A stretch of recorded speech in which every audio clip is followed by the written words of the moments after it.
Second they fought amongst themselves. అంటే ఈ Aryans ఎవరైతే ఉన్నారో వీళ్ళకి కూడా గొడవలు జరిగేవన్నమాట. వీళ్ళకి అంటే ఎట్లా 2 టైప్స్ ఉండేవి వాళ్ళ గొడవలు. ఏంటంటే వాళ్ళ మధ్య జరిగేటువంటి సంఘర్షణలు 2 టైప్స్ ఉండేవి. ఏంటి, ఫస్ట్ది ఏంటంటే తమకంటే ముందు ఎవరైతే ఈ దేశంలోకి వచ్చారో వాళ్ళతో, ఆ ప్రజలతో గొడవ ఉండేది. అలాగే రెండోది తమలో తామే గొడవ పడేవాళ్ళు అనమాట. ఇవి 2 టైప్స్ ఇక్కడ చెప్తున్నారు చూడండి. Intra-tribal conflicts rocked the Aryan communities for a long time. According to tradition, the Aryans were divided into 5 tribes called Panchajana, but there might have been other tribes also. The Aryans fought amongst themselves and sometimes enlisted the support of non-Aryan people for the purpose. The Bharatas and the Trishu were the ruling Aryan clans and they were supported by priest Vasistha. The country Bharatavarsha was eventually named after the tribe Bharata, which appears first in the Rig Veda. The Bharata ruling clan was opposed by a host of 10 chiefs, 5 of whom were heads of Aryan tribes and the remaining 5 of non-Aryan people.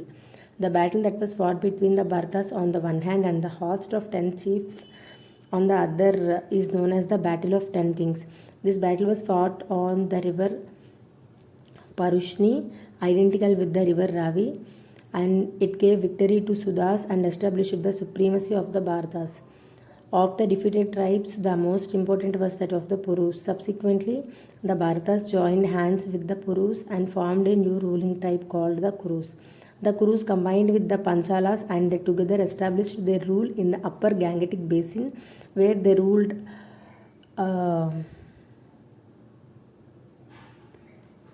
where they played an important part in later Vedic times. అయితే నేను ఈ paragraph మొత్తం ఎందుకు చదువుతున్నాను అంటే మీకు ఈ ఇమేజ్లో క్లారిటీగా కనిపిస్తుందో లేదో, నేను చదివితే మీకు క్లారిటీ వస్తుంది కదా అని నేను చదువుతున్నాను. సో మనం చెప్పుకున్నట్టుగానే ఈ ఆర్యన్స్ అనేవాళ్ళు 2 రకాలైనటువంటి గొడవలకు దిగేవాళ్ళు. అంటే 2 రకాలైనటువంటి సంఘర్షణలు జరిగే వాళ్ళ మధ్య. ఏంటి, ఫస్ట్ టైప్ వచ్చేసి వాళ్ళకంటే ముందు దేశంలో ఎవరైతే ప్రజలు ఉన్నారో వాళ్ళతో గొడవ పడేవాళ్ళు. అలాగే రెండోది వచ్చేసి వాళ్ళలో వాళ్ళే గొడవ పడేవాళ్ళంట. అయితే ఈ యొక్క వాళ్ళలో వాళ్ళే గొడవలు పడే విషయంలో మాత్రం ఆయులను చాలా కాలం వరకు కుదిపేశాయి అని చెప్తున్నారు. ఎందుకు అంటే మనం చూసుకుంటే పంచజనులు అన్న పేరులోనే మనకు తెలుస్తుంది. పంచ అంటే 5 తెగలుగా విడిపోయిన ఆర్యులు అని. అయితే వాళ్ళలో వాళ్ళు పోరాడుకునేవాళ్ళు. కొన్ని సందర్భాల్లో ఏం చేసేవాళ్ళు అంటే వీళ్ళు ఆర్యులు కాని వాళ్ళ సహాయం కూడా తీసుకునేవాళ్ళు. అయితే భరతులు, త్రిదశులు వీళ్ళు వచ్చేసి మనం పాలక తెగలుగా చెప్తామన్నమాట వీళ్ళని. అయితే వీరిని వశిష్ఠుడు అనేటువంటి ఒక పురోహితుడు, మనం వినే ఉంటాం చాలా చోట్ల వశిష్ఠుడు అని, వశిష్ఠ మహర్షి అని. సో ఆ పురోహితుడు వీళ్ళని బలపరిచాడు, అంటే వీళ్ళని సపోర్ట్ చేశాడు. ఎవరు, భరతులు, త్రిదశులు. వీళ్ళని ఈ 2 పాలక తెగల్ని కూడా, ఈ తెగల్ని 2 క్లాన్స్ని వశిష్ఠుడు సపోర్ట్ చేశాడు. అయితే యాక్చువల్గా మన దేశానికి భారతవర్షం అన్న పేరు ఈ తెగ మీద నుంచే వచ్చింది, అది ఆల్రెడీ మనకు తెలుసు. సో ఈ విషయం మనకు మొదటిసారిగా ఎక్కడ తెలుస్తుంది అంటే ఈ భారతవర్షం అనే పేరు ఈ తెగ మీదనే మనకు వచ్చింది, ఆ తెగ నుంచే తీసుకున్నారని తెలుసు. కానీ అది ఎందులో ఉందని చాలామందికి తెలియదు. ఆ విషయాన్ని మనకి ఋగ్వేదంలో మెన్షన్ చేశారనమాట. అయితే ఈ భరతులు అనేటువంటి ఈ క్లాన్, ఈ తెగ ఏదైతే ఉందో దీన్ని 10 మంది నాయకులు వ్యతిరేకించారంట. అయితే 10 మంది ఎవరు, వీళ్ళు 5 ఆర్యులంట.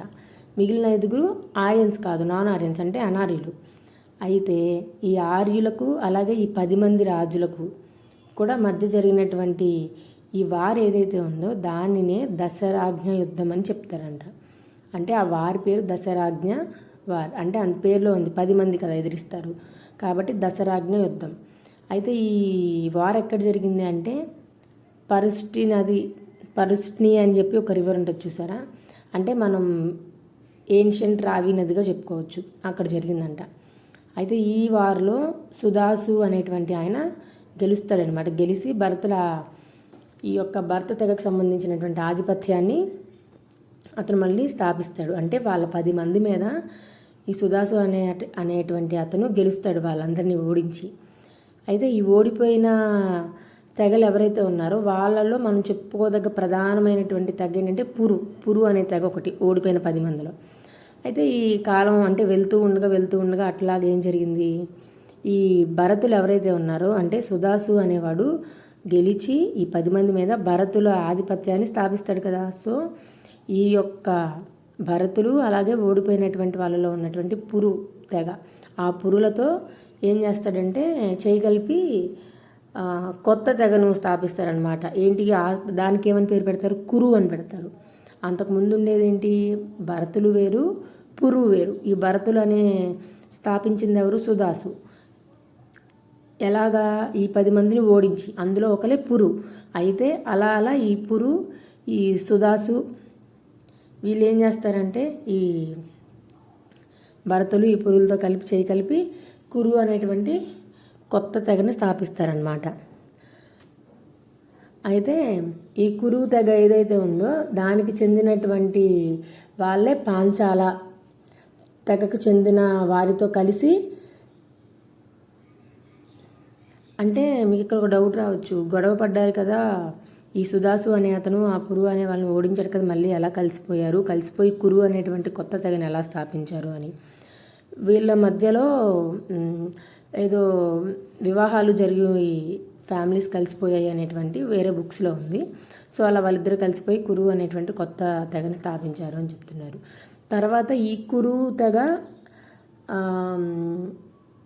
అంటే ఈ కురు తెగకు చెందినటువంటి వాళ్ళు ఎవరైతే ఉన్నారో వాళ్ళు, అలాగే పాంచాల అని ఇంకో తెగ ఉండేది దానికి చెందిన వాళ్ళు, వీళ్ళిద్దరూ కలిపి ఏం చేశారంటే ఈ యొక్క గ్యాంగటిక్ బేసిన్ అంటాం, అంటే ఈ యొక్క గంగా మైదానంలో వీళ్ళిద్దరూ కలిపి మళ్ళీ వాళ్ళ పరిపాలనని స్థాపించారనమాట కొత్తగా. అంటే వీళ్ళు ఈ యొక్క మనం చెప్పుకోవాల్సిందంటే ఈ యొక్క వేదిక్ టైమ్స్లో చాలా ఇంపార్టెంట్ రోల్ వహించారు, చాలా ముఖ్యమైన పాత్ర, గొప్ప పాత్ర వహించారని చెప్పుకోవచ్చు. ఇక్కడ మీకు క్లారిటీగా చెప్పాల్సింది ఏంటంటే ఒక 10 మంది కలిసి ఒకడిని ఎదిరిస్తారు. ఈ 10 మందిని వాడు ఓడిస్తాడు. ఆ గెలిచిన వాడి పేరు సుదాసు. ఆ సుదాసు గెలిచిన తర్వాత ఏం చేస్తాడంటే ఈ భరతుల పైన ఆధిపత్యాన్ని స్థాపిస్తాడు. స్థాపించిన తర్వాత కొన్ని రోజుల తర్వాత అలా అలా అలా అలా వెళ్తుండగా ఈ యొక్క భరతులకి అట్లాగే ఓడిపోయినటువంటి పురులతో కలిపి వాళ్ళిద్దరు కలిపి కురు అనేటువంటి కొత్త తెగని స్థాపిస్తారు. ఆ తర్వాత ఈ కురు తెగకు చెందిన వాళ్ళు అలాగే పాంచాల తెగకు చెందిన వారితో కలిసి గ్యాంగటిక్ బేసిన్ దగ్గర మళ్ళా వాళ్ళు ఇంకో పరిపాలన స్థాపిస్తారనమాట. అది ఈ పారాగ్రాఫ్. నెక్స్ట్ వచ్చేసి material life. We can form some idea of the material life of the Rigvedic Aryans. They owed their success in India to their use of horses, chariots and also possibly some better arms made of bronze, of which we have very little archaeological evidence. Probably they also introduced the spoked wheel which first appeared in the Kashis area in 2300 BC. When they settled in the western part of the subcontinent, they possibly used copper supplied by the Khetri mines in Rajasthan. The Rigvedic people possessed better knowledge of agriculture. Plowshare is mentioned in the earliest part of the Rigveda through some consider it an interpolation. Possibly this plowshare was made of wood. They were acquainted with sowing, harvesting and threshing and knew about the different seasons. Agriculture was also well known to the pre-Aryans who lived in the area associated with the Vedic people. But agriculture was perhaps used mainly to produce fodder. Okay, material life అంటే వాళ్ళ యొక్క జీవితం ఎట్లా ఉండేది అని. So ఇందులో మనం first paragraph చూసుకుంటే వీళ్ళ యొక్క అంటే ఈ రిగ్వేదిక్ ఆర్యన్స్ ఎవరైతే ఉన్నారో వాళ్ళ యొక్క మెటీరియల్ లైఫ్ గురించి, అంటే వాళ్ళ యొక్క భౌతిక జీవితం గురించి మనం ఒక అభిప్రాయం ఏర్పాటు చేసుకోవచ్చు. అంటే వాళ్ళ గురించి కొన్ని మనకి తెలుసు, దాన్ని బట్టి మనం వాళ్ళు ఇలా ఉండేవాళ్ళు అలా ఉండేవాళ్ళు అనేటువంటి ఒక అభిప్రాయాన్ని అయితే ఏర్పాటు చేసుకోవచ్చు. అసలు వాళ్ళ గురించి ఏమీ తెలియదు అనేది అయితే లేదు అని చెప్తున్నారు. అయితే ఇండియాలో ఎక్కువగా వాళ్ళు విజయం సాధించడానికి కారణం ఏంటి అంటే ఫస్ట్ గుర్రాలు, హార్సెస్ అని చెప్పుకోవచ్చు, అలాగే చారియట్స్, రథాలు అని చెప్పుకోవచ్చు, అలాగే బ్రాంజ్తో చేసినటువంటి వెపన్స్ అని కూడా చెప్పుకోవచ్చు. ఇందాక ఆల్రెడీ నేను చూపించాను మీకు బ్రాంజ్ డిక్స్ అండ్ స్వర్డ్స్ అని. సో వీళ్ళు ఎక్కువగా ఇండియాలో విజయాన్ని సాధించడానికి కారణాలు ఏంటి అంటే 1 గుర్రాలు, 2 రథాలు, 3 బ్రాంజ్తో చేసినటువంటి వెపన్స్. అలాగే కానీ వీటికి మనం అలా చెప్పుకుంటున్నాం, కానీ వీటికి సంబంధించి అయితే ఎటువంటి ఆర్కియలాజికల్ ఫైండింగ్స్ దొరకలేదంట, అంటే ఆధారాలు ఏమీ లేవంట. మనం చూసుకుంటే ఇప్పుడు probably they also introduced the spoked, okay, western border చెప్పుకుంటున్నాను. మనం చూసుకుంటే పశ్చిమ భారతదేశంలో ఏదైతే ఉందో అక్కడ స్థిర నివాసం ఏర్పరచుకున్నారు చూసారు. అప్పట్లో వాళ్ళు ఏం చేసేవాళ్ళంటే రాజస్థాన్లోని కేత్రి గనుల దగ్గర నుంచి రాగిని తెచ్చుకొని ఉండొచ్చు, తెచ్చుకొని దాన్ని వాడి ఉండొచ్చు అని చెప్తున్నారు. అలాగే ఈ యొక్క ఋగ్వేదిక్ టైమ్స్కి సంబంధించినటువంటి ప్రజలకు వ్యవసాయం గురించి కూడా బాగా చాలా జ్ఞానం ఉండేది అని చెప్తున్నారు. అంటే ఇనీషియల్గా వాళ్ళు పశువుల్ని వాటిని చూసుకున్నా అలా మెల్లమెల్లగా వాళ్ళకి ఆ యొక్క వ్యవసాయం మీద, అగ్రికల్చర్ మీద బాగా జ్ఞానం పెరిగింది అని చెప్పుకోవచ్చు, అంటే తెలుసుకున్నారు. మనం మామూలుగా చూసుకుంటే ఋగ్వేదలో ఉన్నటువంటి ఫస్ట్ భాగంలోనే, తొలి భాగంలోనే నాగలి గురించి ప్రస్తావించి ఉంది అని చెప్తున్నారు. అయితే కానీ కొంతమంది ఏమంటున్నారంటే అది కాదు అని అంటున్నారనమాట. బహుశా వీళ్ళు అప్పట్లో, అంటే ఎందుకు కాదంటున్నారంటే ఫస్ట్ వీళ్ళకి ఐరన్ అనేది తెలీదు. సో మరి అది ఐరన్ తెలియకుండా వాళ్ళకి నాగలి ఎట్లా వస్తుంది అని కొంతమంది, కానీ యాక్చువల్గా అదైతే బహుశా అది కర్రతో చేసినటువంటి నాగలి అయి ఉండొచ్చు అని చెప్తున్నారు. మనం ఇందాక చూసారా పిడిరంధ్రంతో ఉన్నటువంటి గొడ్డలి అని చెప్పి, సాకెటెడ్ యాక్స్ అని చెప్పి ఇమేజ్ చూసాము. సో అలాగే ఇది కర్రతో చేసినటువంటి నాగలి అయి ఉండొచ్చు కదా అని కూడా కొంతమంది వాదిస్తారనమాట. అయితే వాళ్ళకి విత్తనాలు నాటడం గురించి, కొయ్యటం గురించి, ఈ నూర్పిల్లు ఇవన్నీ కూడా వాటి గురించి బాగా తెలుసు అని చెప్తున్నారు. అంటే హార్వెస్ట్ చేయడం, థ్రెషింగ్ ఇవన్నీ బాగా తెలుసు అని. అయితే వాళ్ళకి అలాగే డిఫరెంట్ సీజన్స్ గురించి కూడా తెలుసు అనమాట. వాటి గురించి కూడా బాగా జ్ఞానం ఉండేది. అయితే ఆర్యన్స్ కంటే ముందు ఎవరైతే అదే ప్రాంతంలో నివసించి ఉన్నారో ఆ ప్రజలకు కూడా వ్యవసాయాన్ని గురించి బాగా తెలిసి ఉండొచ్చు అని చెప్తున్నారు. ఓకే, నెక్స్ట్ పారాగ్రాఫ్ చూసుకుంటే, in spite of all this there are so many references to the cow and the bull in the Rigveda. The Rigvedic Aryans can called predominantly a pastoral people. Most of their wars were fought for the sake of cows. The terms for war in the Rigveda is gavisti or search for cows. The cow seems to have been the most important form of wealth. Whenever we hear of gifts made of priests, they usually consist of cows and women slaves and never of land. The Rigvedic people may have occasionally occupied pieces of land for grazing, cultivation and settlement, but land did not form a well-established type of private property. So మనం first అయితే చూసాము, వాళ్ళకి వచ్చేసి వ్యవసాయం గురించి తెలుసు, seasons గురించి తెలుసు, వ్యవసాయంలో చేసేటువంటి థ్రెషింగ్, హార్వెస్టింగ్ వీటన్నిటి మీద కూడా వాళ్ళకి చాలా అవగాహన ఉంది అని మనం తెలుసుకున్నాం. అయితే కానీ మనం ఇప్పుడు చూసుకుంటే ఈ యొక్క ఋగ్వేదంలో చాలాసార్లు గోవుల గురించి ప్రస్తావించి ఉంది అని చెప్తున్నారు. అంటే అన్నిసార్లు ప్రస్తావించారు అంటే ఈ ఋగ్వేదిక్ ఆర్యన్స్ ఎవరైతే ఉన్నారో వాళ్ళు ఎక్కువగా, అంటే ప్రధానంగా పాస్టోరల్స్, అంటే పశువుల్ని పాలించే వాళ్ళు అని తెలుస్తుంది. అలాగే వాళ్ళు అప్పట్లో ఏమైనా యుద్ధాలు చేసినప్పటికీ కూడా అవన్నీ గోవుల గురించే, అంటే ఆవుల గురించే కొట్టుకోవడమో, యుద్ధాలు చేసుకోవడమో అట్లా, లేకపోతే యుద్ధం చేసుకొని వాళ్ళ ఆవులు వీళ్ళు తీసుకోవడం అట్లా చేసి ఉంటారు అని చెప్తున్నారు. అలాగే మనం ప్రజెంట్ వారిని యుద్ధం అని ఎలా అంటున్నామో ఆ మాటను ఋగ్వేదంలో గవిస్తి అనే పదాన్ని వాడేవాళ్ళంట. అంటే యుద్ధం అనే మాట కోసం ఋగ్వేదంలో గవిస్తి అనే పదాన్ని వాడేవాళ్ళు. అయితే అసలు గవిస్తి అంటే ఆ మాటకు అర్థం ఏంటి అంటే గోవుల్ని వెతకటం అని. అయితే వారికి ఎందుకు అంటే వారికి గోవులే ప్రధాన సంపద కాబట్టి. అయితే ఇప్పుడంటే మనం పురోహితులకి, అంటే బ్రాహ్మిన్స్కి వాళ్ళకి డబ్బులు, అంటే ఏమైనా పూజ చేయించుకున్నా, ఏమైనా జరిగినా కర్మకాండాలు అలా చేయించుకున్నా డబ్బులు ఇస్తారు. కొంతమంది ఉన్న వాళ్ళైతే గోదానం అంటారు, భూదానం అంటారు, అంటే భూమిని కూడా దానం చేస్తారు. కానీ అప్పట్లో మాత్రం భూదానం అనేది లేదంట. భూమిని దానం చేసినట్టు ఎక్కడ ప్రస్తావించలేదంట. పురోహితులకు కూడా గోవుల్ని అలాగే బానిస స్త్రీలని ఇచ్చేవాళ్ళు అనమాట, అంటే స్లేవ్స్ని అట్లా ఇచ్చేవాళ్ళంట. అయితే మనం అప్పట్లో ఈ ఋగ్వేద టైమ్స్లో ఈ ప్రజలు ఎవరైతే ఉన్నారో వాళ్ళు అప్పుడప్పుడు కొంత భూమిని ఆక్రమించుకునే వాళ్ళంట. దేనికి? పశువుల్ని మేపుకోవడం కోసం, అలాగే వ్యవసాయం కోసం వాళ్ళకైతే కొంత భూమి అయితే కావాలి కాబట్టి ఆ భూమిని వాళ్ళు ఆక్రమించుకునేవాళ్ళు. కానీ వాళ్ళు ఎప్పుడు కూడా భూమిని వాళ్ళ సొంత ఆస్తిగా లేకపోతే అదొక ముఖ్యమైన రూపంగా ఎప్పుడు వాళ్ళు దాన్ని పరిగణించలేదన్నమాట. ఎందుకంటే వాళ్ళు ఏంటంటే వాళ్ళకి అప్పుడులో పశువుల్ని పాలించడానికి కొంత ప్లేస్ కావాలి, లేదంటే వ్యవసాయం చేయడానికి కొంత ప్లేస్ కావాలి కాబట్టి ఆక్రమించుకునేవాళ్ళు. సో నెక్స్ట్ వచ్చేసి the Rigveda mentions such artisans as the carpenters, the chariot maker, the weaver, the leather worker, the potter, etc. This indicates that they practiced all these crafts.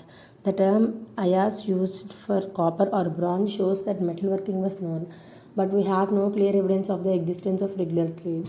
The Aryans or the Vedic people were acquainted more with land routes because of the word Samudra mentioned in the Rig Veda mainly denotes a collection of water. At any rate, the Aryans did not live in cities. Possibly they lived in some kind of fortified mud settlements which still await to be identified satisfactorily by archaeologists. They were also familiar with caves in the mountains. Recently, a site called Bhagwanpura has been excavated in Haryana and 3 sites in Punjab. And in all these cases, painted graveware has been found along with late Harappan pottery. The date assigned to the Bhagwanpura finds ranges from 1600 BC to 1000 BC, which is also roughly the period of the Rig Veda.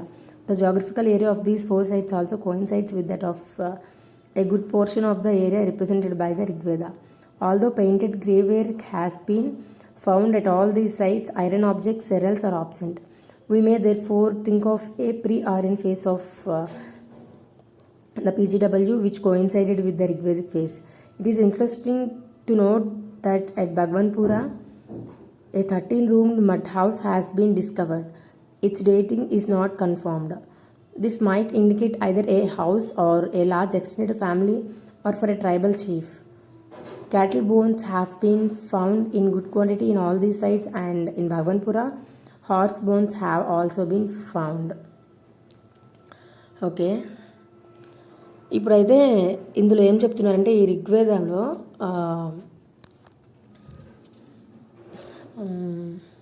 Okay carpenters, chariot makers అంటే వడ్రంగి పని చేసేవాళ్ళు, రథాలను తయారు చేసేవాళ్ళు, సాలెలు అంటారు వాళ్ళు, కుమ్మరులు, చర్మకారులు, వీళ్ళ యొక్క పనుల్ని పేర్కొని ఉంది అని చెప్తున్నారు. అంటే ఋగ్వేదంలో ఇవన్నీ మెన్షన్ చేసి ఉన్నాయి. అంటే అప్పట్లో వీళ్ళందరూ ఉండేవాళ్ళు, అంటే అప్పట్లోనే వీళ్ళు వీళ్ళు వీళ్ళు వీళ్ళు అని ఉండేదన్నమాట. నెక్స్ట్ వచ్చేసి వీళ్ళు అప్పట్లో రాగికి అంటే కాపర్కి అలాగే బ్రాంజ్కి అయాస్ అనేటువంటి ఒక వర్డ్ని యూజ్ చేసేవాళ్ళు. దాన్ని బట్టి వాళ్ళకి ఈ యొక్క మెటల్ వర్క్ గురించి కూడా తెలుసు అని మనకు తెలుస్తుంది. కానీ అప్పట్లో ఇవన్నీ తెలిసినా కానీ వ్యాపారం అనేది అమల్లో లేదనమాట. అంటే నాకు తెలిసి వస్తు మార్పిడి ఉండొచ్చు, కానీ వ్యాపారం, డబ్బులు ఇచ్చి వ్యాపారం ఇదైతే అప్పట్లో దానికి సంబంధించినటువంటి ఆధారాలు కూడా ఏమీ లభించలేదు వ్యాపారాలు చేసేవాళ్ళు అని. అయితే ఆర్యులకు కానీ లేదంటే ఈ వేదిక్ టైమ్స్కి సంబంధించినటువంటి పీపుల్ ఈ వాళ్ళకు కానీ సముద్రాలను గురించి లేదంటే మహాసముద్రాలను గురించి తెలుసా అనేది ఇంకా డౌట్ఫుల్ అనమాట, క్లారిటీ లేదు. ఎందుకంటే ఇప్పుడు మనకి ఋగ్వేదాలో కనిపించేటువంటి సముద్రం అనే పదాలు అయితే ఉన్నాయి ఋగ్వేదాలో, కానీ దాని అర్థం ఏంటంటే నీటి సముదాయం అంట, అంటే నీరంతా ఒక దగ్గర ఉండేటిది అని మాత్రమే అర్థం. కానీ అది నిజంగా వాళ్ళకి మహాసముద్రం అనేవి తెలుసా లేదా అనేది ఇంకా డౌట్ఫుల్ అని చెప్తున్నారు. మొత్తం మీద ఈ ఆర్యన్స్ అనే వాళ్ళైతే సిటీస్లో నివసించలేదు, నగరాల్లో అయితే వాళ్ళు నివసించలేదు. వాళ్ళు ఎక్కడున్నారు ఇంతవరకు మనకు అర్థమైన దాన్ని బట్టి మట్టి గోడలు ఉన్నటువంటి ఒక విధమైన విలేజెస్లోనే వాళ్ళు వాళ్ళ జీవనాన్ని సాగించుండొచ్చు. అలాగే వాటిని కూడా ఇంకా శాస్త్రవేత్తలు, సైంటిస్టులు, ఆర్కియలాజికల్ సైంటిస్టులు ఎవరైతే ఉన్నారో వాళ్ళు ఇంకా గుర్తించాల్సింది అని చెప్తున్నారు. ఇంకా అది కూడా మనకు తెలియదు, బట్ కానీ ఇప్పుడు దాకా తెలిసిన ఇన్ఫర్మేషన్ ప్రకారం చూసుకుంటే వాళ్ళు విలేజెస్లోనే ఉండొచ్చు అని. నెక్స్ట్ పారాగ్రాఫ్ వచ్చేసి హర్యానా మనం చూసుకుంటే హర్యానాలో భగవాన్పూర్ అనే చోటు ఉందన్నమాట. సో అక్కడ, అలాగే పంజాబ్లో ఇంకొక 3 ప్లేసెస్లో ఈలోగా తవ్వకాలు జరిపారంట. అంటే మొత్తం ఎన్ని 4 ప్లేసెస్. ఒకటేమో హర్యానాలో భగవాన్పుర అనే ప్లేసు, పంజాబ్లో మిగిలిన 3 ప్లేసెస్, మొత్తం 4 ప్లేసెస్. అయితే ఈ ప్లేసెస్లో ఏంటంటే రంగు వేసి ఉన్నటువంటి మట్టి పాత్రలు, వాటితో పాటు హరప్ప ఫైనల్ స్టేజ్ అంటే లాస్ట్ తుది దశకు సంబంధించినటువంటి పాత్రలు కూడా దొరికాయంట వాళ్ళకి. సో దాన్ని బట్టి వీళ్ళు వచ్చేసి భగవాన్పుర కాలాన్ని సుమారుగా 1600 to 1000 BC అని డిసైడ్ చేశారనమాట. అంటే ఇది కూడా ఆల్మోస్ట్ ఋగ్వేదిక్ టైమ్స్, అంటే ఋగ్వేద కాలం అని చెప్పుకోవచ్చు. మనం జాగ్రఫికల్గా చూసుకుంటే ఈ 4 ప్లేసెస్ మధ్య ఉన్న ప్రాంతం ఏదైతే ఉందో అదంతా కూడా సుమారుగా మనం ఋగ్వేద ప్రాంతం అని చెప్పుకోవచ్చు. అయితే ఈ స్థలాలన్నిటిలోనూ, అంటే ఈ 4 ప్లేసెస్లోనూ మనకి ఏం దొరికాయి, రంగు వేసినటువంటి మట్టి పాత్రలు దొరికాయంట. కానీ ఎక్కడ కూడా ఇనుప వస్తువులు కానీ తృణధాన్యాలు అంటే ఈ రైస్, గోధుమలు, వీటికి సంబంధించినటువంటి ఇవేమీ దొరకలేదు. ఇనుప వస్తువులు దొరకలేదు. మనకు దొరికింది ఏంటి అంటే రంగు వేసినటువంటి మట్టి పాత్రలు మాత్రమే దొరికాయి.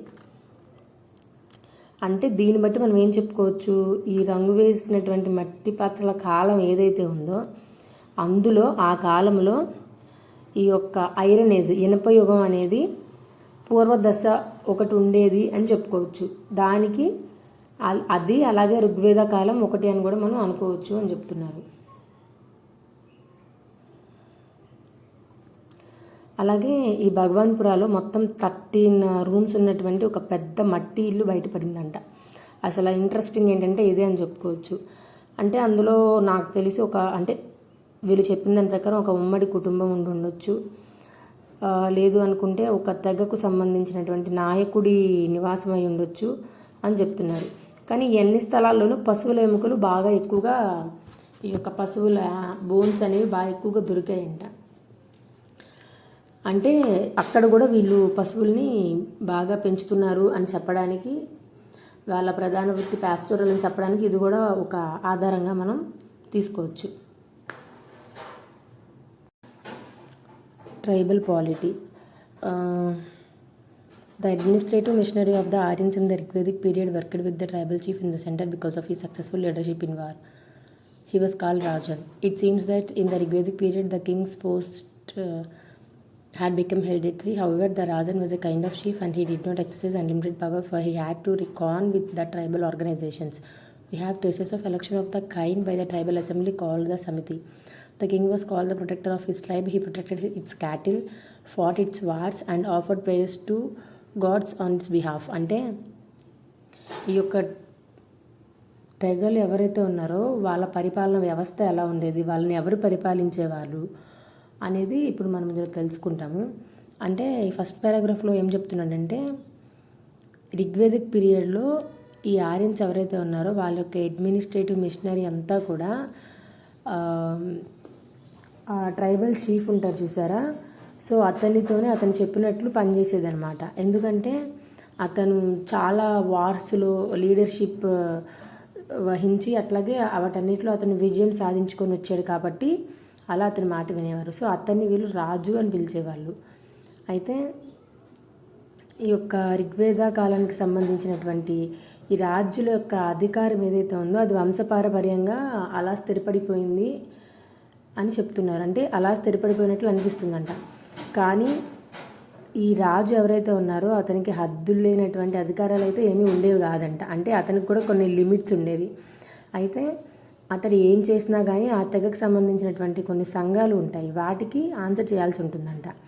అలాగే కొన్నిసార్లు సమితి అనేటువంటి ఒక సభ నుంచి కూడా రాజుని ఎన్నుకున్న సందర్భాలు ఉన్నాయి అని చెప్తున్నారు. అంటే కొన్ని తెగల్లో ఏం జరిగేదంటే సమితి అని ఉంటుంది అనమాట. అందులో కొన్ని మెంబర్స్ ఉంటారు, వాళ్ళు రాజుని ఎన్నుకునే వాళ్ళంట. అయితే అసలు ఈ రాజు అనేవాడు ఏం చేస్తాడు అంటే ఆ తెగ మొత్తాన్ని రక్షించేవాడు, వాళ్ళకి రక్షకుడు ఈ రాజు వాళ్ళకి రక్షకుడు అని చెప్పుకోవచ్చు. అలాగే ఆ రాజు పశువుల్ని రక్షిస్తాడు. అలాగే వార్స్ ఏమైనా జరిగితే అందులో అతను పాల్గొంటాడు. అలాగే ఈ యొక్క తెగ తరపున దేవతలకు పూజలు కూడా చేస్తాడంట.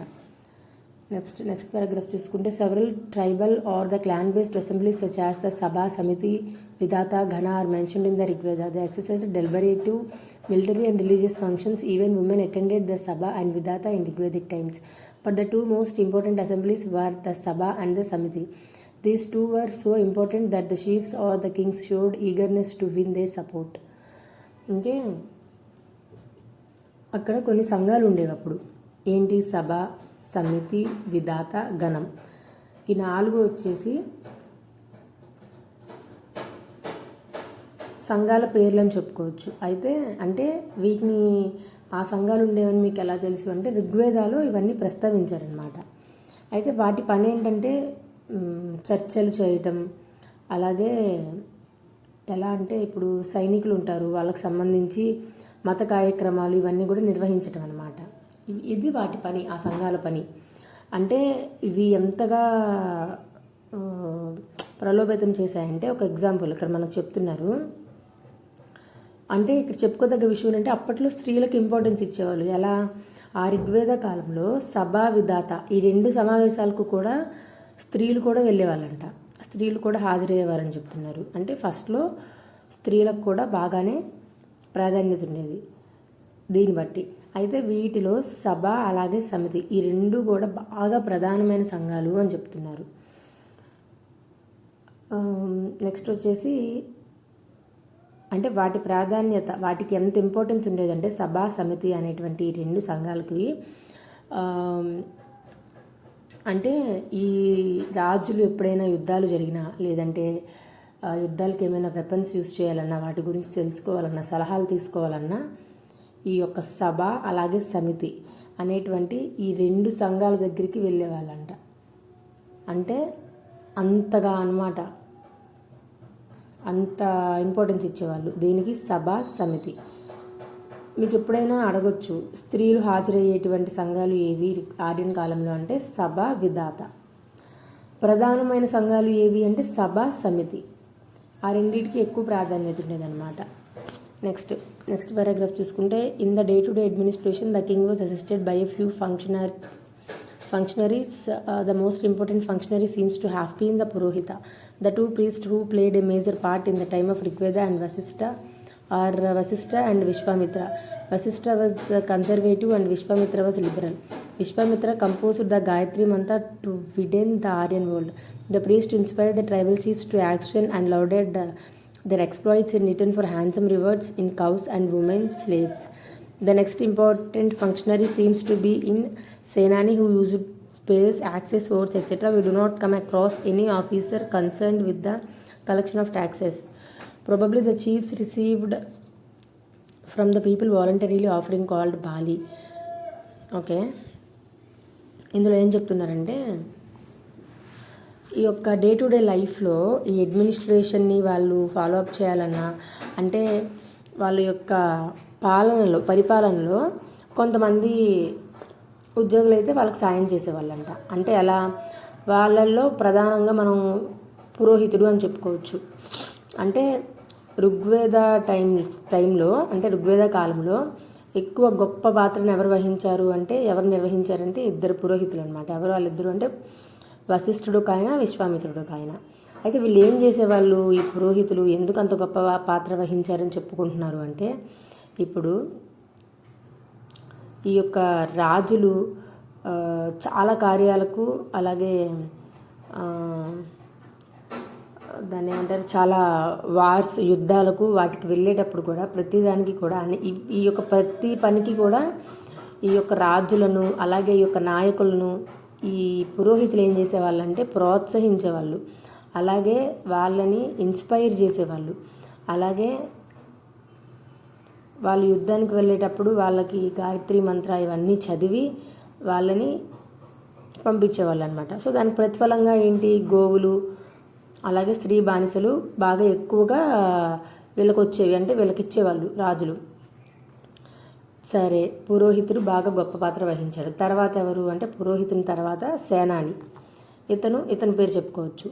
ఇతను ఏం చేసేవాడంటే గొడ్డలను, కత్తులను వీటన్నిటిని ఉపయోగించేవాడు అనమాట. ఇంకా చెప్తే ఆ కాలం మనకి ఇప్పుడు ప్రజెంట్ ట్యాక్స్ ఉన్నట్లు అప్పుడులో ట్యాక్స్ లేదంట. అంటే అప్పుడు ఎలా ఉండేదంటే ప్రజలు ఎవరైనా వాళ్ళకి నచ్చి వాళ్ళు ఇవ్వాలి అనుకుంటే ఇవ్వచ్చు ఏమైనా. దాన్ని బలి అని పిలుస్తారు. వాళ్ళకి నచ్చి మేము ఇంత ఇవ్వాలనుకుంటున్నాము, లేదంటే మేము ఇట్లా స్పాన్సర్ చేయాలనుకుంటున్నాము, అట్లా ఏమైనా ఇవ్వాలనుకుంటే ఇవ్వచ్చు, కానీ బలవంతంగా ట్యాక్స్ కట్టాలి అనేది అయితే లేదు. అలా వాళ్ళకి నచ్చి వాళ్ళు ఇచ్చేదాన్నే బలి అని అంటారు. అంటే దాన్ని చందా అన్నమాట. చందాలాగా వెళ్ళి చందా అడుగుతారు చూసారా, అట్లాగా. అయితే అప్పట్లో వచ్చేసి మనకి ఈ యొక్క వేదిక అసెంబ్లీస్ ఏవైతే జరుగుతారో వాటిలో యుద్ధాల్లో వీటిలో దోపిడీ చేసినటువంటి వస్తువులు ఏవైతే ఉంటారో వాటన్నిటిని పంచిపెట్టేవాళ్ళంట. అలాగే మనం చూసుకుంటే ఋగ్వేదంలో జస్టిస్ గురించి కూడా ఏమీ ప్రస్తావించలేదు అని చెప్తున్నారు. కానీ ఈ యొక్క సమాజం ఏదైతే ఉందో అప్పుడులో అది అంత ఆదర్శమైనటువంటిది అయితే కాదు. ఎందుకంటే దొంగతనాలు, దోపిడీలు ఇవన్నీ ఉండేవంట. ఎక్కువగా గోవులు దొంగతనాలు చేసేసేవాళ్ళంట. అయితే వాళ్ళ మీద కన్నేసి ఉంచడం కోసం స్పైస్ కూడా ఉండేవాళ్ళంట. అప్పట్లో ఎంత ఆలోచించారో చూడండి. స్పైస్ కూడా ఉండేవాళ్ళంట. అంటే ఎవరు దొంగతనాలు చేస్తున్నారు అలా అన్నీ తెలుసుకోవడానికి. సో నెక్స్ట్ పారాగ్రాఫ్ చూసుకుంటే, the titles of the officials do not dictate their administrative of territory. However, some officers seem to have been attached to territories. Okay, they enjoyed positions of authority in pasture grounds and settled villages. Okay, యాక్చువల్గా మనం ఇప్పుడు 73rd page చెప్పుకుంటున్నాము. 73rd page అయిపోయింది. 74th page నేను explain చేస్తున్నాను. Just a minute, I will post the picture. Okay, this is the base, and the king did not maintain any regular or standing army, but in times of war he mustered a militia whose military functions were performed by different tribal groups called Vrata, Gana, Grama, Sarta. By and large it was a tribal system of government in which the military element was strong. There was no civil system or territorial administration because people were in a stage of perpetual expansion, migrating from one area to another area. అంటే ఇక్కడ ఏం చెప్తున్నారంటే ఈ యొక్క officials ఎవరైతే ఉన్నారో వాళ్ళకు ఉండేటువంటి టైటిల్స్ అంటే బిరుదులు వాళ్ళ యొక్క ఉద్యోగాలకి, లేదంటే వాళ్ళ యొక్క ఉద్యోగాల స్వభావాన్ని కానీ వాళ్ళ యొక్క ప్రాంతాన్ని కానీ తెలియచేసేలా ఉండవంట. కానీ కొందరు ఉద్యోగులు మాత్రం, కొందరు అఫీషియల్స్ మాత్రం కొన్ని ప్రాంతాలకే అనుబంధంగా ఉండేవాళ్ళు అని చెప్తున్నారు.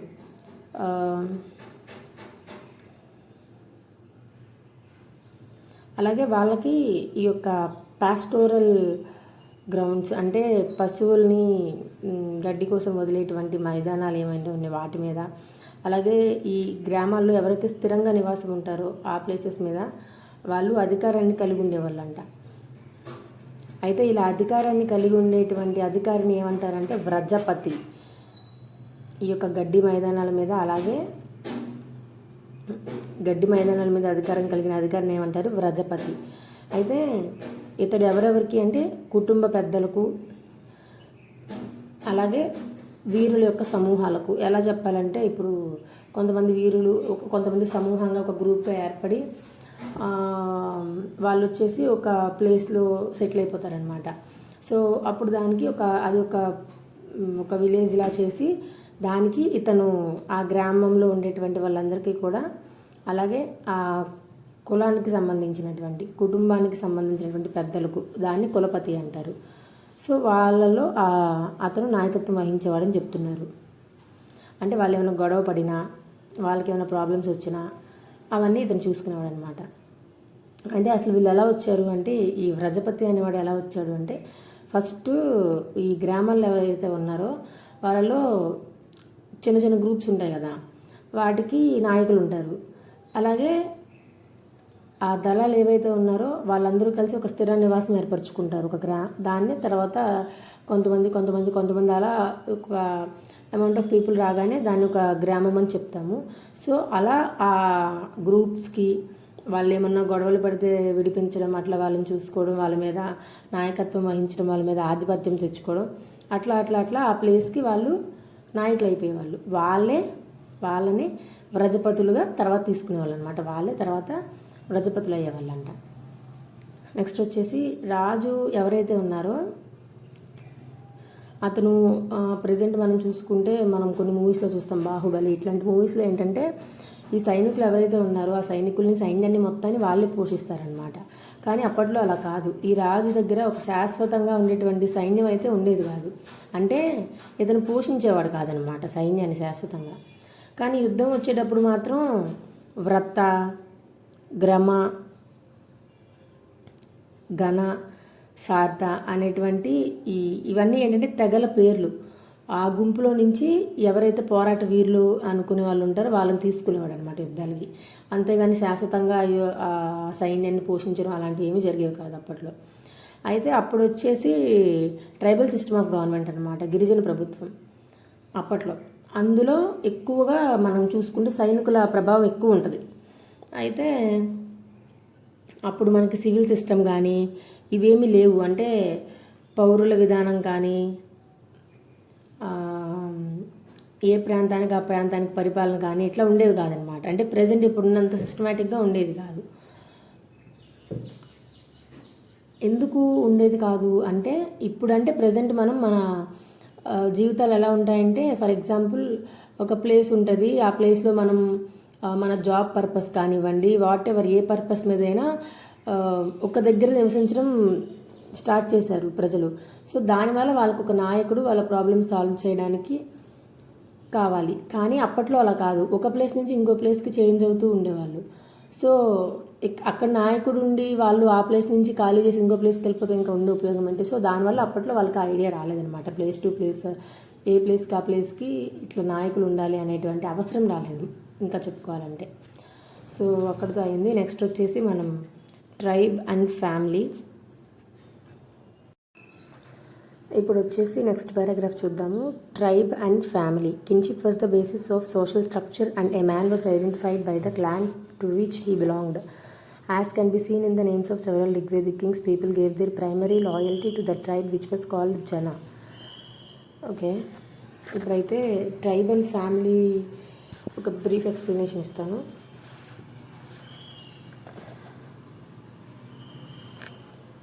ఓకే,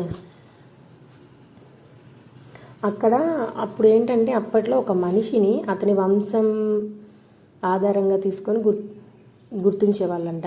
అంటే ఒక మనిషి గుర్తింపు ఎప్పుడు వచ్చేది? అతని వంశం యొక్క ఆధారంగా తీసుకొని గుర్తించేవాళ్ళు. అయితే మనం చూసుకుంటే ఋగ్వేద కాలం నాటి రాజులు ఎవరైతే ఉన్నారో వాళ్ళ పేర్లను కానీ మనం గమనించినట్లయితే ఆ విషయం మనకు తెలుస్తుందంట. ఏమని? అప్పట్లో వంశం ఆధారంగా గుర్తించేవాళ్ళు అని. అయితే ప్రజలు మొట్టమొదట ఫస్ట్లో స్టార్టింగ్ ఏంటంటే వాళ్ళ తెగకు విధేయులుగా ఉండేవాళ్ళు.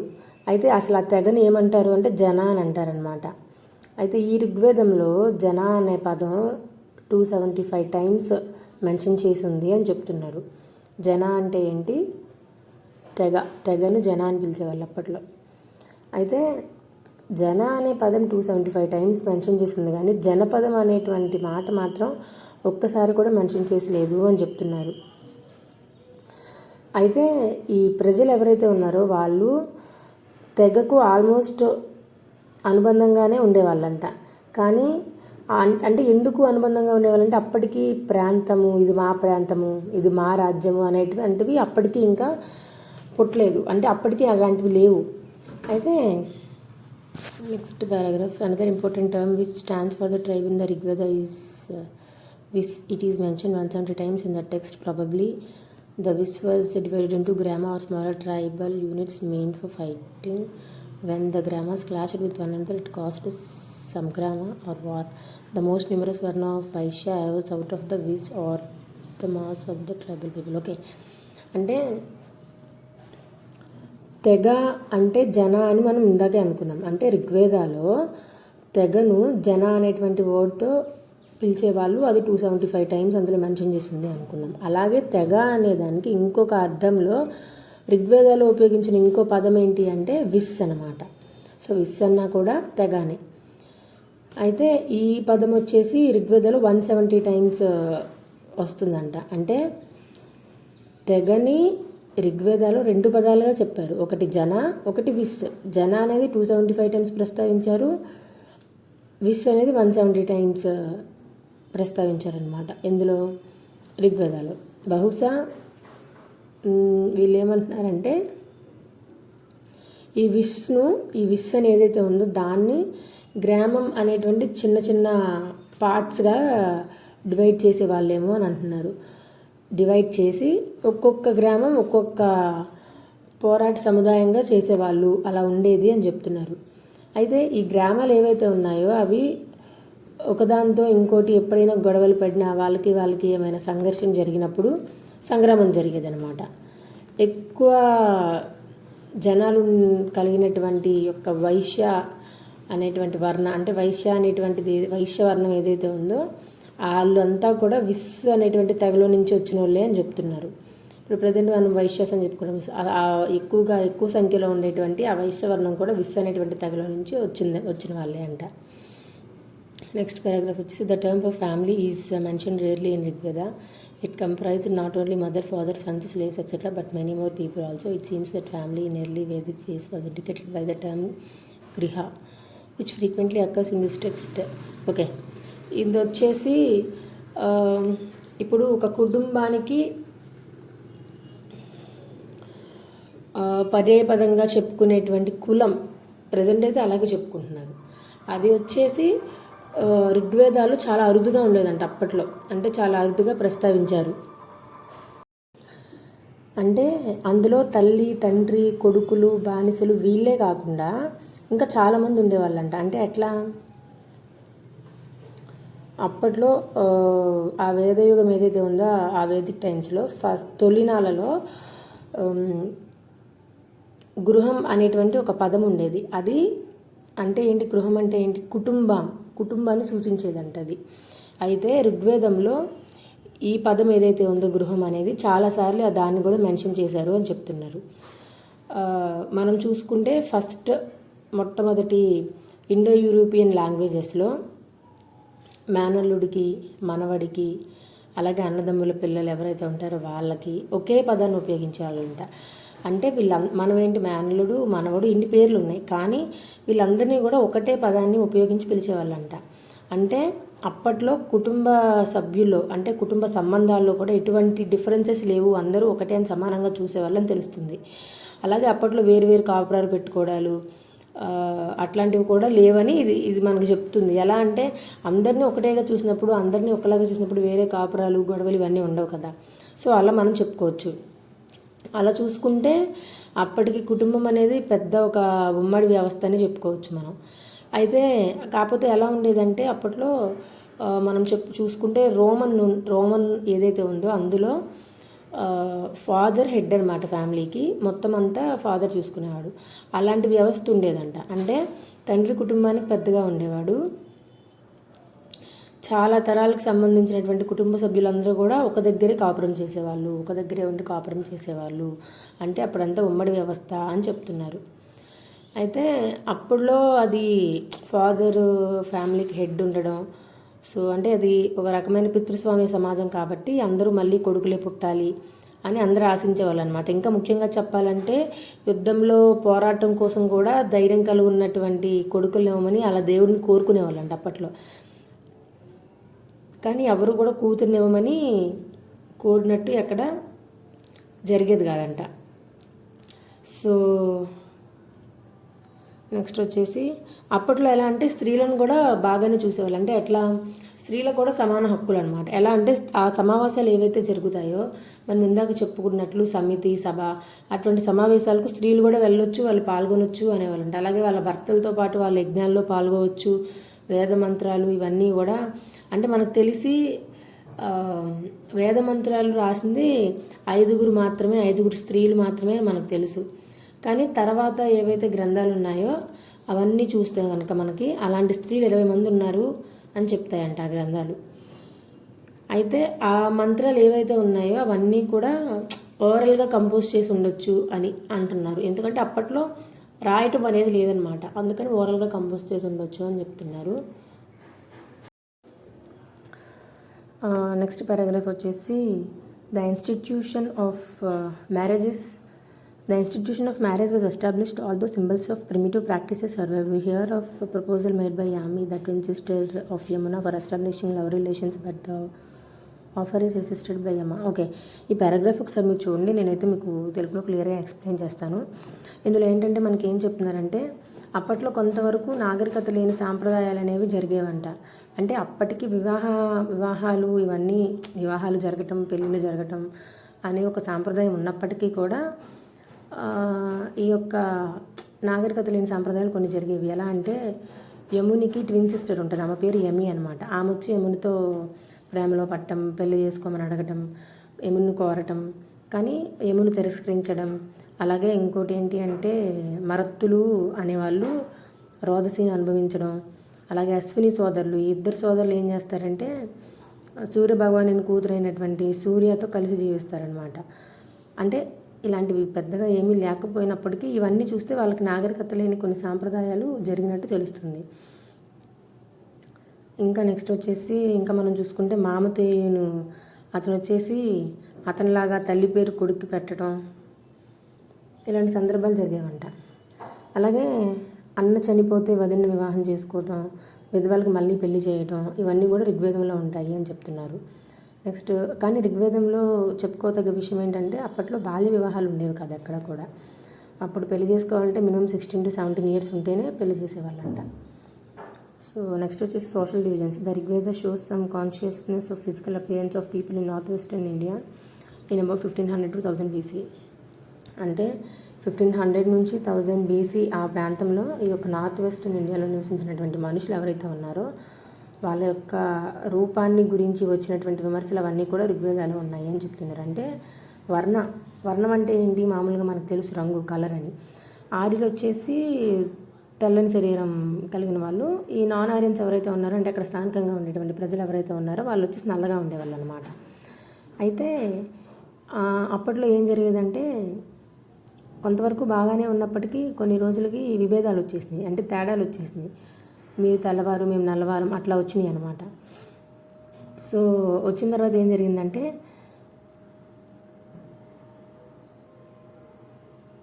ఈ దాసులు దస్యులు ఎవరైతే ఉన్నారో, అంటే ఆ స్థానికంగా ఉండేటువంటి ప్రజలు నల్లని వారు ఎవరైతే ఉన్నారో వాళ్ళని ఈ ఆర్యులు బానిసలుగా చూసేవాళ్ళంట. బానిసలుగా, శూద్రులుగా, అంటరాని వాళ్ళుగా చూసేవాళ్ళంట.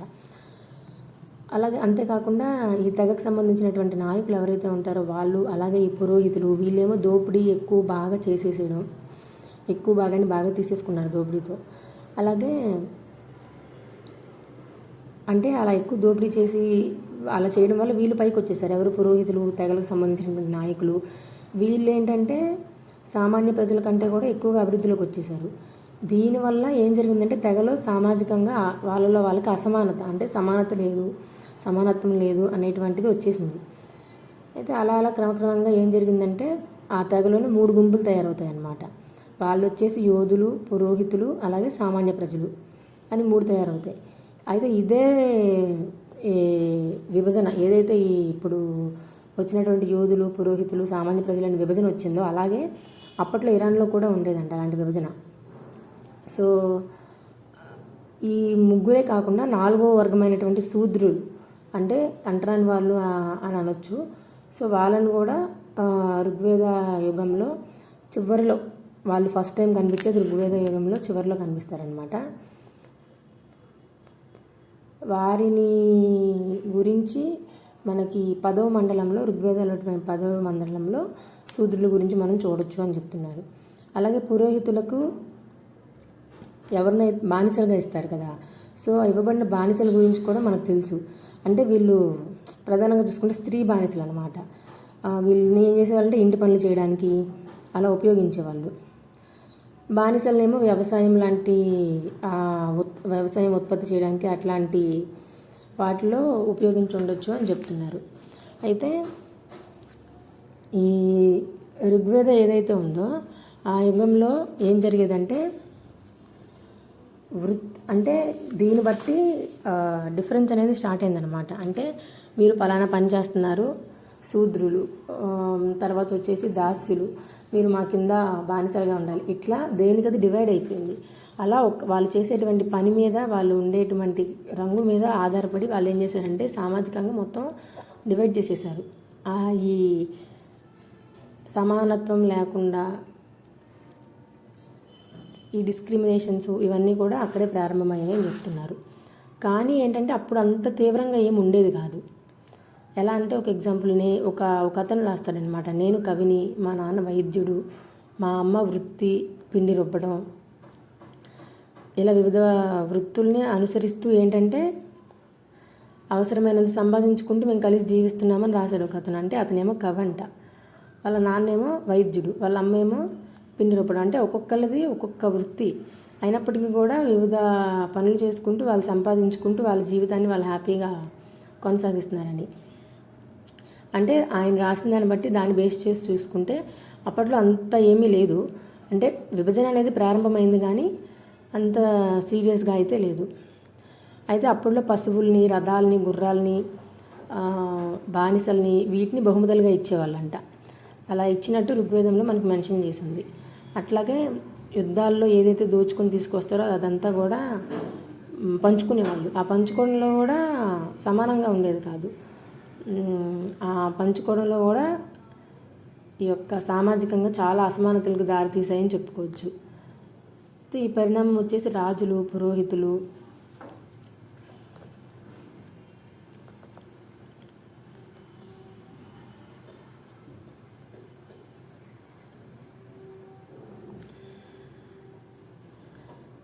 కానీ మనం ఆర్థికంగా చూసుకుంటే వాళ్ళు ఎక్కువగా ఏంటంటే ఆహారాన్ని, మన ఫుడ్ని ఉత్పత్తి చేయడానికి వాళ్ళు ఏంటంటే ఆహారాన్ని, అంటే వ్యవసాయం చేసి ఆహారాన్ని ఉత్పత్తి చేసి అట్లా దాని మీద ఇంట్రెస్ట్ కన్నా ఎక్కువగా పశువుల్ని పాలించే దాని మీద ఆధారపడి ఉండడం వల్ల అక్కడ ప్రజల నుంచి ఎక్కువగా చందాలు కానీ ఏవి ఎక్కువగా వచ్చేవి కాదంట. సో అందులోనూ అప్పుడు ఏంటంటే భూమిని దానం చేయడం అలాంటివి ఆ కాలంలో ఉండేవి కాదు. ఆల్రెడీ మనం ఇందాక చెప్పుకున్నట్టు ఈ ధాన్యాలను దానం చేయడం కానీ ఇవన్నీ కూడా అరుదుగా జరిగేవంట. అయితే కానీ అప్పట్లో ఇంటి పనులు చేసేటువంటి బానిసలు ఎవరైతే ఉన్నారో వాళ్ళు మాత్రం ఎక్కువగా ఉండేవాళ్ళు. కానీ వాళ్ళు పనంతా చేసేవాళ్ళు కానీ బానిసలుగా ఉండేవాళ్ళు కానీ జీతం ఏం తీసుకునేవాళ్ళు కాదంట. అయితే ఈ అప్పటి సమాజం ఏదైతే ఉందో అందులో ఎక్కువగా ఏ సాంప్రదాయాలు ఉండేవంటే గిరిజనులు, ట్రైబల్స్ ఎలా వాళ్ళ సాంప్రదాయాలు ఎలా ఉంటాయో ఆ గిరిజన సాంప్రదాయాలు చాలా బలంగా ఉండేవి అని చెప్తున్నారు. పన్నులు వసూలు చేయడం మీద కానీ, లేదంటే భూమిని మేము సమకూర్చుకోవాలి వాటి మీద కానీ ఆధారపడి ఉన్నటువంటి జీవితం అయితే కాదు అప్పట్లో. ఎందుకంటే పన్నులు వసూలు చేయడానికైనా వాళ్ళ దగ్గర ఉండేది కాదు, వాళ్ళు ఉత్పత్తి చేయాలనేటువంటి ఆలోచన ఉండేది కాదు. ఎంతసేపు పశువుల్ని చూసుకోవడం అట్లా జరిగేది. సమాజం అప్పటికి అంటే వాళ్ళ తెగ ఏదైతే ఉందో దాని మీద ఆధారపడి ఉండేదన్నమాట.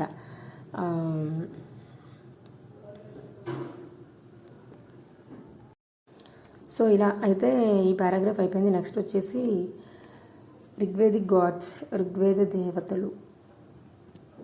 ఓకే, ఇంతవరకు అయితే మీకు అర్థమైంది కదా. కొంచెం డల్ ఉంటుంది ఈ చాప్టరు, కానీ అందుకనే నేను మీకు ఏదైతే అవసరమవుతుందో అదే కొంచెం తెలుగులో నీట్గా ఎక్స్ప్లెయిన్ చేస్తున్నాను. నెక్స్ట్ పారాగ్రాఫ్ వచ్చేసి ఋగ్వేదిక్ గాడ్స్ మనం ఆల్రెడీ చూసాం కదా. So every people discovers it's religion in it's surroundings. The Aryans found it difficult to explain the advent of rains, the appearance of the sun and the moon, and the existence of the rivers, mountains, etc. So they personified these natural forces and looked upon them as living being to whom they gave human or animal attributes. Okay, ఇది వచ్చేసి ఇప్పుడు ఎట్లా అంటే every people, ఎవరైనా సరే వాళ్ళు జీవిస్తున్నటువంటి వాళ్ళ surroundings బట్టి. Okay, every people discovers it's religion in it's surroundings అంటే వాళ్ళ యొక్క పరిస్థితుల ఆధారంగా, ఏం పరిస్థితులు, కాలం యొక్క పరిస్థితుల ఆధారంగా వాళ్ళ మతాన్ని రూపొందిస్తారంట. అయితే ఇక్కడ ఏంటంటే వానలు రావటం కానీ, సూర్యుడు చంద్రుడు ఉదయించటం, లేదంటే నదులు ప్రవహించటం, పర్వతాలు ఉండటం, ఇట్లా మొదలైన వాటి గురించి అర్థం చేసుకోవడానికి ఆర్యులు చాలా ఇబ్బంది పడ్డారంట. సో వాళ్ళు ఏం చేసేవాళ్ళంటే అవన్నీ వదిలేసి అవి వాటికి అర్థం కాక వాళ్ళకి అర్థం కాక న్యాచురల్ ఫోర్సెస్, ప్రకృతి శక్తులు ఏవైతే ఉంటాయో వాటికి రూపాన్ని అలాగే ప్రాణాన్ని ఇచ్చి వాటికి మన మానవ లక్షణాలను లేదంటే జంతు లక్షణాలను కల్పించేవాళ్ళంట. అయితే ఋగ్వేదంలో అలాంటి దేవతలు చాలామందే ఉన్నారని చెప్పుకోవచ్చు. ఇప్పుడు మనం చూసుకుంటే అలాంటి దేవతల గురించి మంత్రాలు కూడా ఋగ్వేదంలో చాలా ఉన్నాయి. ఇప్పుడు ఋగ్వేదంలో ప్రధాన దేవత ఎవరు అంటే ఇంద్రుడు అనమాట. అతని మనం పురంధరుడు అంటాము, అంటే కోటలు పగలగొట్టేవాడని ఇందాక చూసాము. అయితే రాక్షసుల మీదకి ఈ ఆర్యన్ సైనికులు ఎవరైతే ఉన్నారో వాళ్ళని నడిపించి వాళ్ళకి విజయాలను సాధించటం ఇంద్రుని పని అని చెప్తున్నారు. అలాగే ఋగ్వేదాలో అతని మీద మొత్తం 250 హిమ్స్ అంటే మొత్తం 250 మంత్రాలు ఉన్నాయంట. అలాగే ఇంద్రుడినే వానదేవుడు అని కూడా అంటారు, అది అందరికీ తెలిసిందే. అలాగే అతడే వానలను కూడా కురిపిస్తారని నమ్మేవాళ్ళంట. ఇది ఈ యొక్క ఇంద్రుడిది మొదటి స్థానం. రెండో స్థానం ఎవరికి ఇచ్చేవాళ్ళు అంటే అగ్నికి ఇచ్చేవాళ్ళు. అతని మీద దాదాపు 200 మంత్రాలు ఉన్నాయి అని చెప్తున్నారు. అయితే అక్కడ నివసించే ఆదిమవాసులు ఎవరైతే ఉన్నారో వాళ్ళ జీవితాలలో వాళ్ళు మాత్రం అగ్నికి చాలా ఇంపార్టెన్స్ ఇచ్చేవాళ్ళు అనమాట. ఎందుకంటే అడవులను తగలబెట్టాలన్నా, వంట చేసుకోవాలన్నా, ఏ పనులకైనా కానీ వాళ్ళకి అగ్నితో చాలా అవసరం ఉండేది. కాబట్టి దానికి అంత ప్రాముఖ్యత వచ్చిందని చెప్పుకోవచ్చు. అయితే ఈ అగ్ని పూజ ఏదైతే ఉందో అది భారతదేశంలోనే కాకుండా ఇరాన్లో కూడా మంచి ప్రధాన స్థానాన్ని సాధించిందని చెప్పుకోవచ్చు. అంటే అక్కడ కూడా ఈ అగ్నిని బాగా గొప్పగా చూసేవాళ్ళు. అయితే ఈ వేదకాలంలో ఏం జరిగేదంటే అగ్నిని మన సాధారణ ప్రజలు ఎవరైతే ఉన్నారో వాళ్ళకి అలాగే దేవతలకు మధ్య ఓ రాయబారిగా అనుకునేవాళ్ళు అనమాట. అంటే మనం అగ్నికి ఏదైతే మన కోరికలు ఏవైతే చెప్తామో అవి పగ రూపంలో ఆకాశం గుండా దేవతలకు తీసుకెళ్తాడు అగ్ని అని అనుకునేవాళ్ళు అప్పుడులో. అయితే దేవతల్లో మూడో స్థానం వచ్చేసి వరుణుడు అనమాట. మొదటి స్థానం ఎవరు? ఇంద్రుడు, అతని మీద 250 మంత్రాలు ఉన్నాయి. రెండో స్థానం అగ్ని, అతని మీద 200 మంత్రాలు ఉన్నాయి. అయితే మూడో స్థానం ఎవరిది అంటే వరుణుడు. ఇతన్నే నీటికి మరో రూపం అని చెప్పుకుంటాము. ఇతను వచ్చేసి ప్రకృతి నియామకాలు ఏవైతే ఉన్నాయో అవన్నీ రక్షిస్తాడని, అలాగే ప్రపంచంలో జరిగేటువంటి ప్రతి పని కూడా అతని ఆజ్ఞ లేకుండా అతని ఆజ్ఞతోనే జరుగుతుంది అని ప్రజలు నమ్మేవాళ్ళంట అప్పుడులో. తర్వాత సోముడు అనే అతను వచ్చేసి మొక్కల దేవుడు అంట. అలాగే మత్తు పానీయం అతని పేరు మీద ఉంది అని కూడా చెప్తున్నారు. ఎవరి పేరు మీద? ఈ సోముడి పేరు మీద. ఆ పానీయం పేరు సోమరసం అనమాట. ఈ మత్తు పానీయాన్ని ఏం చేసేవాళ్ళంటే మొక్కల నుండి తయారు చేసే విధానాన్ని వర్ణించే మంత్రాలు కూడా ఋగ్వేదంలో ఉన్నాయి అని చెప్తున్నారు. కానీ అసలు అవి ఏం మొక్కలు అనేది ఇంతవరకు మనం గుర్తించలేకపోయాము. నెక్స్ట్ మరుత్తులు వచ్చేసి తుఫానులకు ప్రతిరూపాలుగా చెప్పుకుంటారంట. ఇలా ఋగ్వేద కాలంలో చాలా ఉండేవి అని చెప్తున్నారు. చాలామంది దేవతలు ఉండేవాళ్ళు. అంటే ఇవన్నీ కూడా మీరు గమనిస్తే ప్రకృతికి సంబంధించినవి, ప్రకృతి శక్తులకు ప్రాధాన్యత ఇచ్చేటువంటి దేవతలు వీళ్ళందరూ కూడా. నెక్స్ట్ వచ్చేసి నెక్స్ట్ పారాగ్రాఫ్, ఈ యొక్క అదితి అలాగే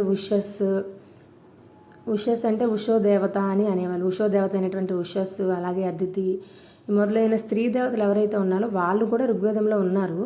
కానీ ఏంటంటే అప్పుడు ఫాదర్ ఇంటికి హెడ్గా ఉండేవాళ్ళు, పితృస్వామిక వ్యవస్థ ఉండేది అని చెప్పుకున్నాం కదా. కాబట్టి ఎక్కువ పురుష దేవతలనే ఇచ్చేసేవాళ్ళు, అంటే వాళ్ళకే ఎక్కువ ప్రాధాన్యత ఉండేదన్నమాట.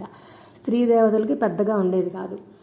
ఈ స్త్రీ దేవతలు ఎవరంటే ఉషస్, అదితి. పురుష దేవతలు ఎవరంటే మనం ఆల్రెడీ మాట్లాడుకున్నాం, ఇంద్రుడు, అగ్ని, వరుణుడు, సోముడు, ఇలా. అయితే నెక్స్ట్ పారాగ్రాఫ్, దేవతల్ని ఆరాధించటంలో అప్పుడున్నటువంటి ప్రధాన పద్ధతులు ఏవంటి అంటే మంత్రాలు చదవటం, యజ్ఞాలు చేయటం. అంటే అలా పూజ ఎలా చేసేవాళ్ళంటే మంత్రాలు చదివి యజ్ఞాలు చేసేవాళ్ళు అనమాట. అలా ఆరాధించేవాళ్ళు దేవతల్ని. అయితే మనం ఆ ఋగ్వేద కాలంలో ఈ మంత్రాలు ఏవైతే ఉన్నాయో వాటికి చాలా ప్రాధాన్యత ఉండేదంట. ఈ ఋగ్వేదలో ఉండేటువంటి మంత్రాలను చదివి పూజించేవాళ్ళు. అసలు మామూలుగా ఎలా అంటే ప్రతి తెగ వచ్చేసి ఒక్కొక్క తెగకు ఒక్కొక్క దేవుడు ఉండేవాడు అనమాట. అంటే ఒక్కొక్క తెగ ఒక్కొక్క దేవుడిని ఆరాధించేవాళ్ళు. అయితే ఆ తెగకు సంబంధించినటువంటి అందరూ ప్రజలు కూడా కలిసి మంత్రాలు చదివేవాళ్ళు అనమాట. అప్పుడులో మంత్రాలు చదివి అలాగే యజ్ఞాల్లో కూడా పాల్గొనేవాళ్ళు. ఎవరు ఒక తెగకు సంబంధించినటువంటి వాళ్ళు. ఎందుకంటే ఒక తెగకు సంబంధించినటువంటి వాళ్ళు ఒక దేవతని, ఇంకో తెగకు సంబంధించినటువంటి వాళ్ళు ఇంకో దేవతని పూజించేవాళ్ళు. అయితే ఈ తెగలో ప్రజలు ఏవైతే కోరికలు కోరుకుంటారో దాన్ని హవిస్సు అనేవాళ్ళు. హవిస్సు. అయితే ఆ కోరుకున్నటువంటి ఆ హవిస్సులని